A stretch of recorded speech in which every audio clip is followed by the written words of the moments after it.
Bismillahirrahmanirrahim. Assalamualaikum warahmatullahi wabarakatuh. Perkenalkan nama saya Hasan Abdul Halim, saya dari jurusan Teknik Industri. Pada kesempatan ini, saya akan menerangkan terkait dengan tugas besar 2 Total Productive Maintenance mengenai studi kasus yang ada di perusahaan tempat saya bekerja. Nah, sebelum itu mari kita cek dulu, ini adalah profil saya. Dan apa sih pengertian dari TPM itu? TPM atau Total Productive Maintenance merupakan program perawatan yang melibatkan semua pihak yang terdapat dalam suatu perusahaan untuk dapat saling bekerja sama dalam menghilangkan breakdown mesin, mengurangi waktu downtime, memaksimalkan utilitas, kegiatan produksi, serta kualitas dari produk yang dihasilkan. Selain itu juga, TPM merupakan sebuah sistem perawatan preventif untuk memaksimalkan kegunaan peralatan yang melibatkan semua departemen dan fungsi organisasi.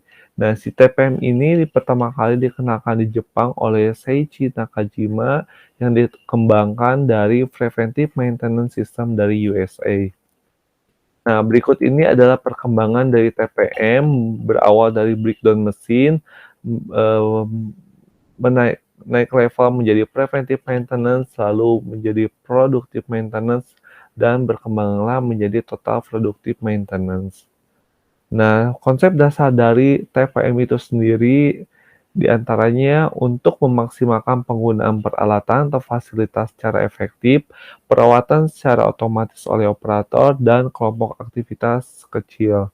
Nah, prinsip dari TPM sendiri itu terdiri dari meningkatkan efektivitas dan efisiensi peralatan secara menyeluruh dengan overall equipment effectiveness, memperbaiki sistem perawatan secara terencana, memfungsikan operator sebagai pemantau yang baik, melaksanakan pelatihan untuk meningkatkan kemampuan operasional, kualitas perawatan, dan membangun keterlibatan setiap orang dan menggunakan kerjasama lintas fungsi.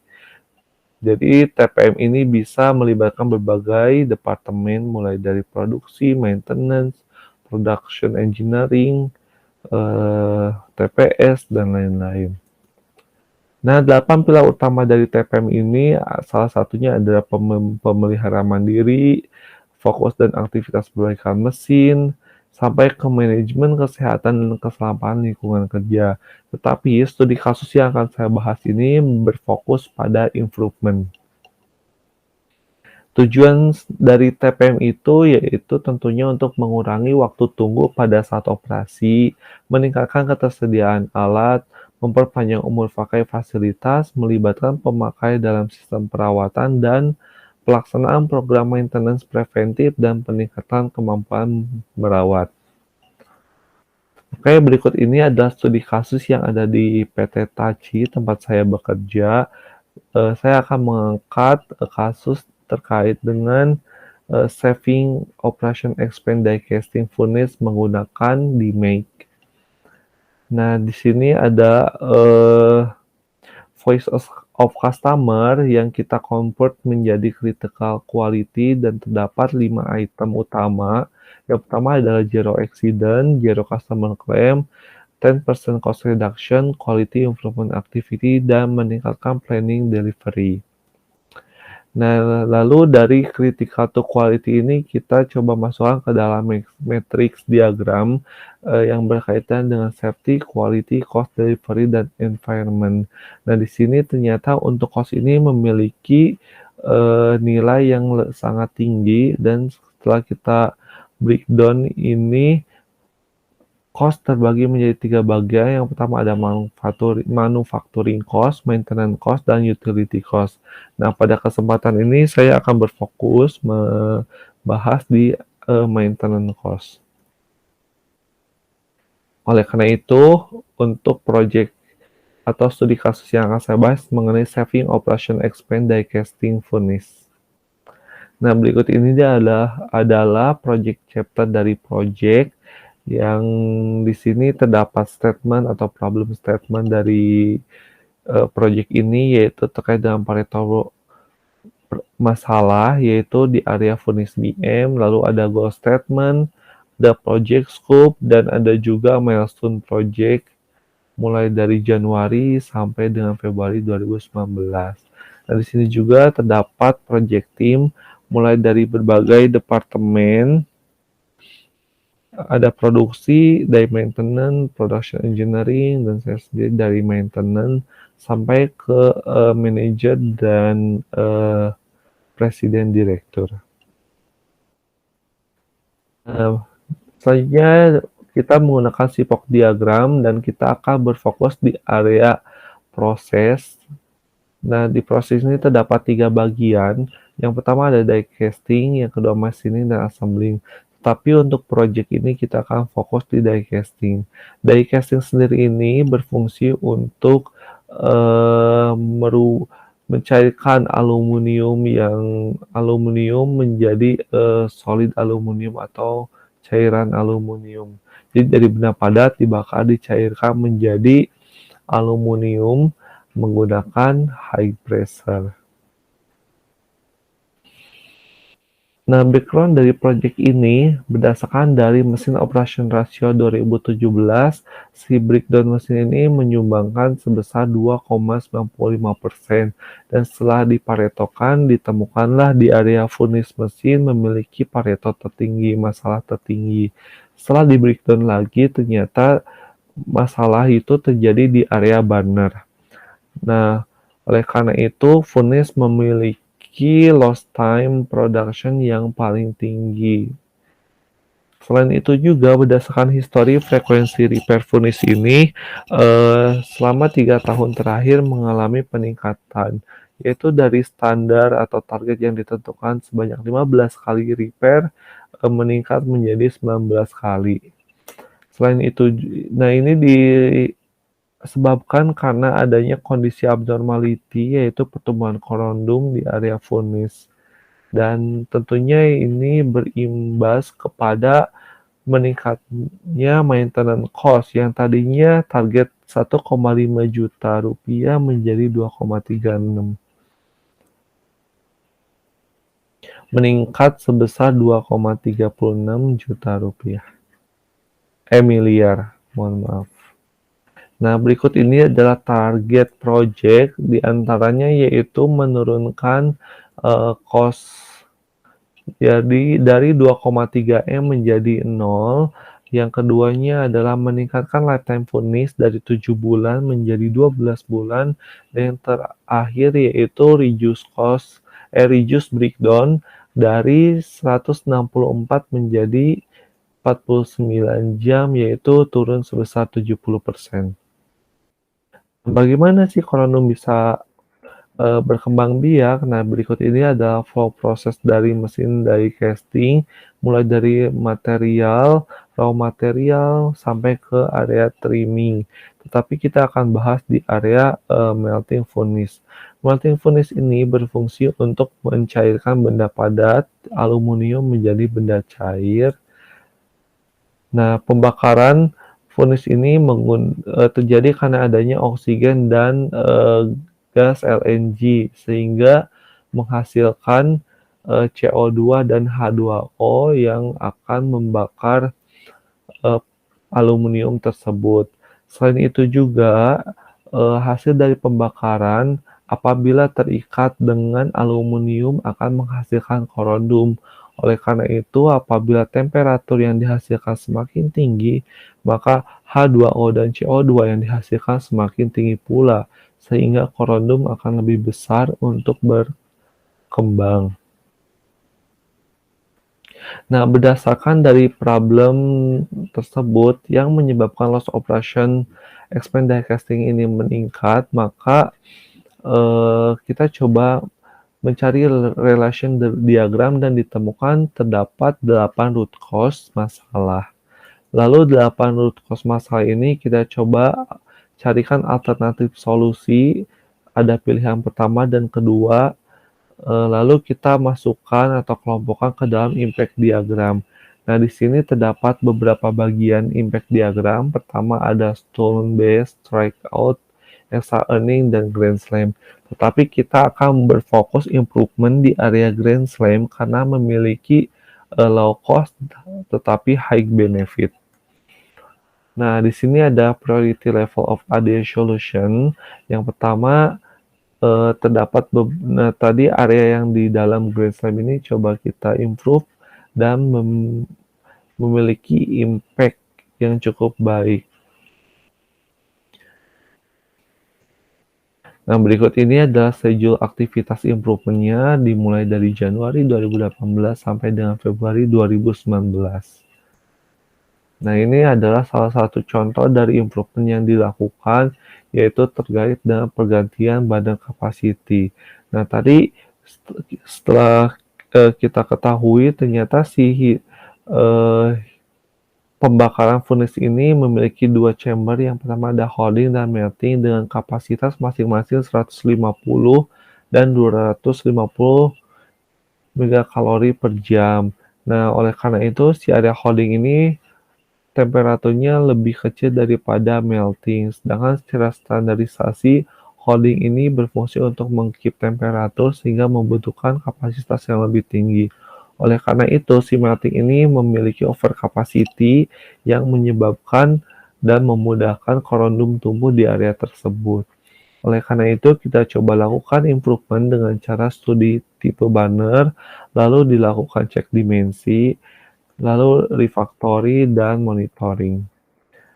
Nah, dari hasil improvement tersebut, kita coba ganti kapasitas burner yang tadinya 240 megakilokalori per hours menjadi 190.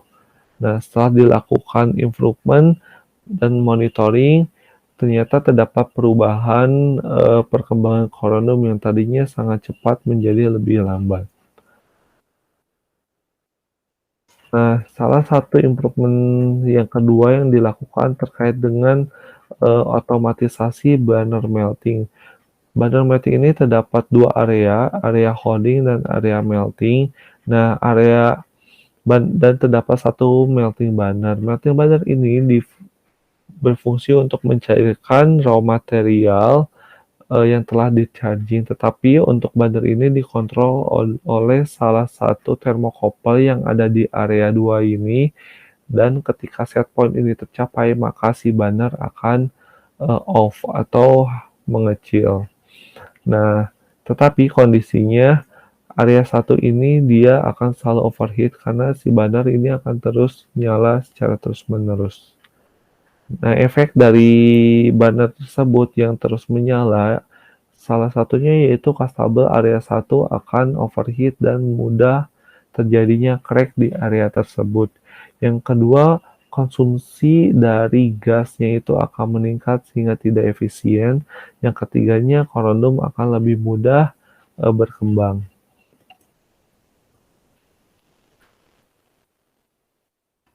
Karena itu, kita coba lakukan improvement dari programming proses burner tersebut, yang awalnya dia jika tidak ada material charging, burner akan selalu on, tetapi setelah kita improve, ketika tidak ada charging material, maka selama 15 menit, maka burner secara otomatis akan off, lalu lampu indikator akan blinking yang menandakan kondisi melting burner ini kondisi off. Dan ketika di-charging material kembali, maka si burner ini akan on kembali. Nah, lalu improvement lain yang kita lakukan yaitu pada saat charging, terdapat sebuah sensor yang berfungsi untuk membatasi level dari charging material tersebut. Nah, sebelum dilakukan improvement, pada saat kondisi manual, si sensor ini akan terus berfungsi dan bisa melakukan charging secara manual, sehingga menyebabkan material over kapasitas. Nah, setelah dilakukan modifikasi, kita coba tambahkan program interlock, yaitu pada saat kondisi level full, maka tidak dapat dilakukan charging sama sekali. Menunggu sampai material low baru dapat dilakukan charging kembali. Efeknya, apabila kondisi material full yaitu akan mudah overheat, terus pembentukan korundum akan lebih cepat sehingga mengurangi lifetime dari furnace. Nah, ya, improvement selanjutnya yaitu terkait dengan charging indikator. Sebelumnya pada saat charging tidak ada lampu indikator sehingga menyulitkan operator untuk memantau kondisi mesin tersebut. Setelah di-improvement, dilakukan penambahan lampu indikator dan operator dapat mengontrolnya dari jarak jauh. Jika kondisi si lampu indikator ini blinking, otomatis eh, charging sedang menunggu atau waiting untuk melakukan proses. Selain itu juga terkait dengan standarisasi timing cleaning, kondisi sebelumnya itu kondisi cleaning tidak beraturan sehingga pada saat operation mesin off, kondisi furnace dalam keadaan kotor.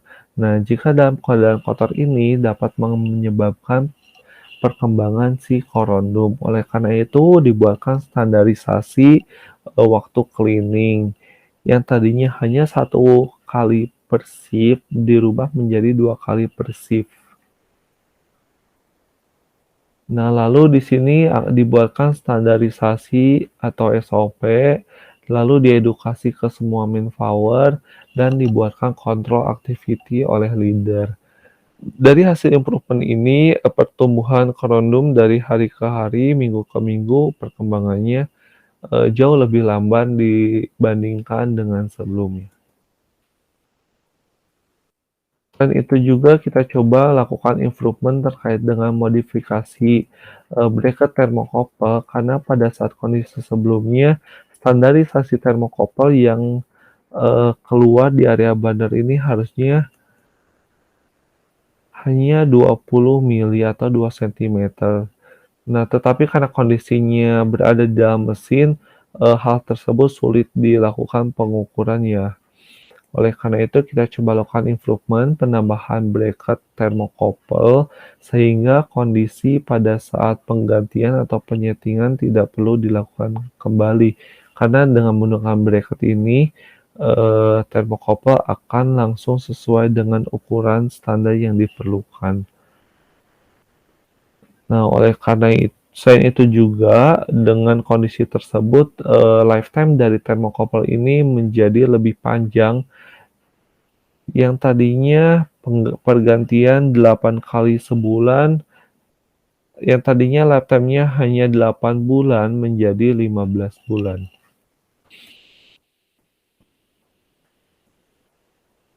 Oke, improvement yang lain yang bisa kita lakukan yaitu terkait dengan standarisasi equipment cleaning yang tadinya memiliki banyak varian atau jenis tool yang digunakan sehingga membuat kesulitan operator untuk melakukan cleaning. Nah, setelah itu kita coba standarisasi terkait dengan penggunaan equipment cleaning yang dilakukan agar lebih mudah dalam penggunaannya. Lalu kita buatkan SOP metode cleaning dengan standar tool dan dilakukan edukasi ke semua member. Dan hasil improvement ini bisa mengurangi perkembangan korundum sehingga lifetime furnace ini jauh lebih lama. Nah, dari total improvement yang dilakukan, kita dapat saving cost sebesar 2,3 M. Ya, kita bisa saving cost sebesar 2,3 miliar rupiah. Yaitu mulai dari cost advance stock yang reuse, lalu cost top line karena terjadinya breakdown, dan cost repair furnace. Sehingga secara total kita dapat saving sebesar 2,3 M. Oke, berikut ini adalah project evaluasinya. Nah, dari lifetime furnace yang tadinya hanya 7 bulan, bertambah sebesar 70% menjadi 12 bulan sekali. Selain itu juga frekuensi repair menurun yang tadinya meningkat mencapai target yaitu sebanyak 15 kali per tahun karena memiliki kuantiti mesin 15. Selain itu juga terkait dengan, breakdown mesin, yaitu sebelum project memiliki rata-rata breakdown sebesar 164 jam, nurun sebesar 70% menjadi 33,1 jam.